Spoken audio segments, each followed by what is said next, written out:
আপনি কি অনেক বেশি গুনাহ করে ফেলেছেন? নিজের আয়নার সামনে দাঁড়াতে কি লজ্জা লাগে? আপনার কি মনে হয় মহান আল্লাহ আপনাকে আর ভালোবাসেন না? শুনুন, আপনি যখন নিজের করা পাপের বোঝায় ক্লান্ত হয়ে নিজেকে ঘৃণা করতে শুরু করেন, তখনও আপনার রব কিন্তু আপনাকে ঘৃণা করেন না। বরং তিনি পরম মমতায় আপনার ফিরে আসার অপেক্ষায় থাকেন।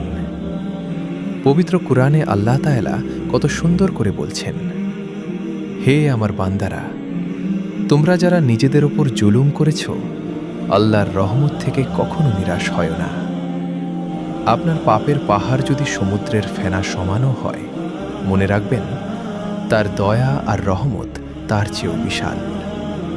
আপনার অজান্তে ঝরে পড়া এক ফোঁটা চোখের পানি আর হৃদয়ের গভীর থেকে বলা একটি তওবা আপনার পুরো জীবনকে বদলে দেওয়ার জন্য যথেষ্ট। তিনি আপনাকে ডাকছেন, আজই, এখনই তার দিকে ফিরে আসুন। ভিডিওটি শেয়ার করুন। হয়তো আপনার এই একটি শেয়ারের কারণে কোনো এক পথহারা মানুষ আবার আল্লাহর পথে ফিরে আসবে।